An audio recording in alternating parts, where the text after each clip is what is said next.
Gibutyag ni Police Major Philip John Libres ang hipi sa Carbon Police Station nga ilang napalantawan mga nanulis sa alahas sa Oro Sugbo Pawn Shop and Jewelry Store ngatong November 25 sa nakalabay nga tuig diha sa Colon Street, Cebu City. Maura pod ang nanulis sa duha ka mga pawn shop pasado alas 11 sa buntag diha sa Barangay Ermita, Magallanes Street, dool sa Freedom Park, Carbon Public Market kagahapon mga kabombo. Pero yun na pa, di ba nangadakpa naman tong mga tulisan sa Oro Sugbo Pawn Shop and Jewelry?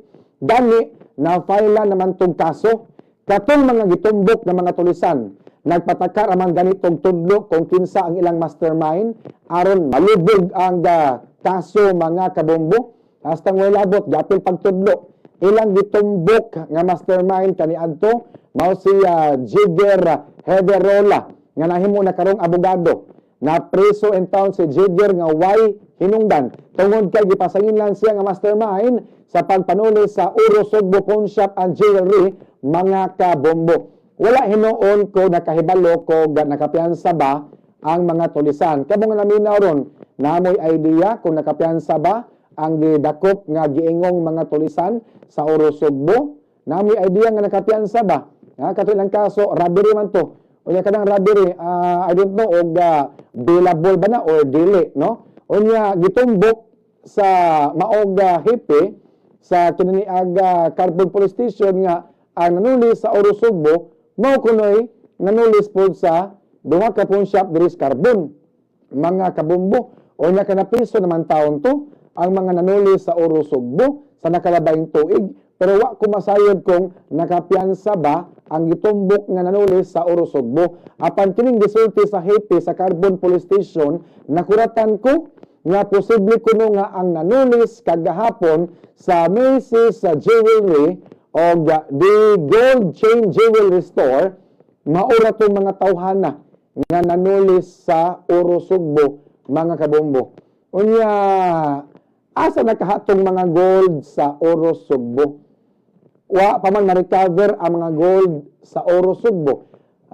Nadakpan man tuod ang giingong mga tulisan apan ang mga gold wa gyud ma-recover. Ma-recover pagkahatong mga gold nga gitulis sa mga tulisan o hagbay ra tong gipangtunaw ang mga gold.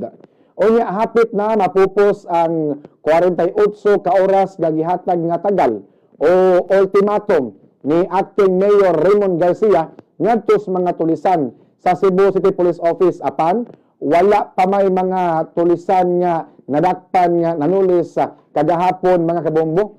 Nakasalalay dinhi ang pagka-acting city director sa CCPO niya Police Colonel Antonieto Cañete.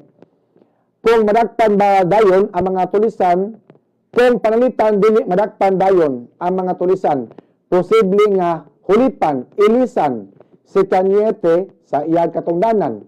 Madakpan pagkatong mga tulisan o mag-expect na punta ani og naanapilain nga pawn shop nga tulison dinhi sa syudad sa Sugbo.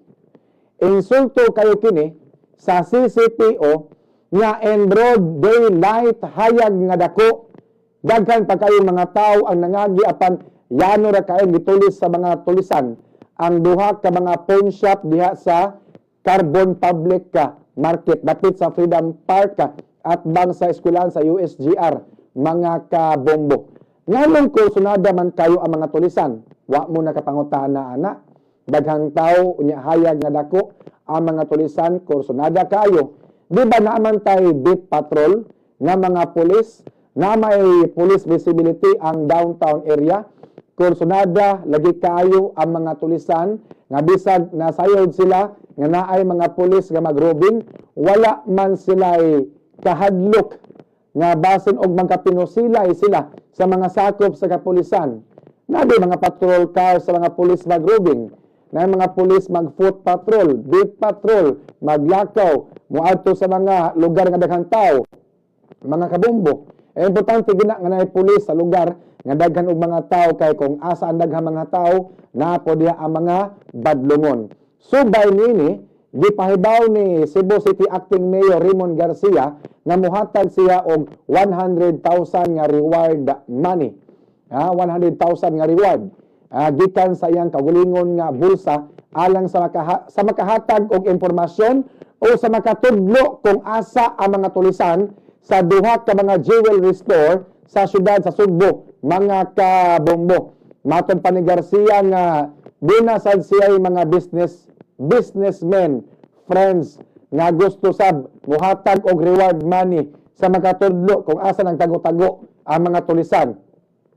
Kagahapon adlaw, di manabana nga bulan na pulo ka mga tulisan ang nanulis sa mga alahas sa DGC, The Gold Chain Jewelry Store o sa Macy's Gold and Silver kagahapon buntag sa may barangay Ermita, Magallanes Street, dool sa Freedom Park, Carbon Public Market, mga kabombo. Dako din challenge sa ato mga sakop sa kapulisan sa pagsulba dayon sa maog tulis kinahitabo dinhi masukod kung unsa ka lapad ang ilaga intel, mga kabombo. Prior sa natabo nga pagpanulis na kadawat bag intel report ang CCPO nga naay tulison nga business establishment sa Cebu City. Prior sa pagpanulis nakadawat bag intel report ang CCPO nga dunay mga grupos mga tulisan nga naglihok ron diri sa Cebu City. Prior sa pagpanulis, mga kabombo, unsa may namatikdan kaha sa ato mga intelligence, sa ato mga kapulisan, mga kabombo. Mao na natay intelligence fund